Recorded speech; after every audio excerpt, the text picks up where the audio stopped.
Kuelekea mchezo wa makundi, mchezo wa kwanza, mchezo wa klabu ya Dar es Salaam Africans dhidi ya hawa watoto wa Kiarabu tunawaita watoto wa RS Rabat ambao wanakuja kucheza hapa Tanzania.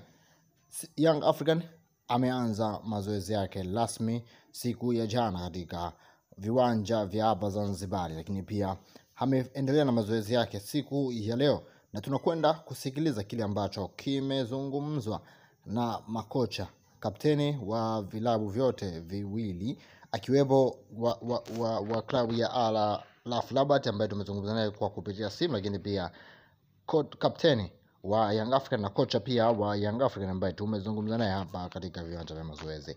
Lakini kubwa ambalo tulikuwa tunalizungumza kwa upande wa Young African ni kuhusiana na mazoezi ambayo anayafanya, lakini kinachoendelea kuwashangaza wengi ambao walikuwa katika mazoezi, kulitumika muda mrefu kufanya mazoezi ya kuzuia set pieces na kufanya mazoezi ya kutumia set pieces, na hii inaonyesha jinsi gani Young African anataka kujipanga kwa idara zote, licha ya kwamba amefanya mazoezi ya pumzi, mazoezi ya kukimbia kama mbwa, mazoezi ambayo yanahitaji kucontrol game kwa asilimia zaidi ya 90. Lakini pia wa striker kama Prince Mfumero Dube wamefanya mazoezi ya wao kivyao ya kumalizia nafasi, mazoezi ambayo yameendelea kumjengea confidence kubwa kwa sababu ya kile ambacho kimekuwa kiendelea.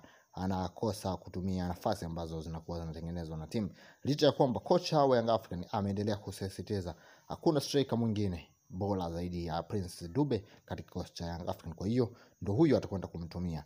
Andy Boyedi ni mzuri, lakini kidogo yupo slow na anahitaji striker na react haraka kama Prince Mfumero Dube ambaye yupo ndani ya Young African na ana hofu naye kabisa. Anahitaji tu muda na atakwenda kufanya vizuri zaidi ya vile ambavyo alikuwa akifanya. Sasa Dube naye pia anaendelea kukaza mwendo. Wachezaji kama Maxim Nzengeli na wengine ambao wanaitumikia klabu ya Young African wapo fiti. Mchezaji Pacome Zouzoua ambaye alisemekana huenda kukosekana katika mchezo huu amekwisha rejea na yuko fiti kabisa. Pacome Zouzoua ambaye unamuona katika picha hapo ni mchezaji wa Young African ambaye anahitaji kucheza mchezo unaofuatia.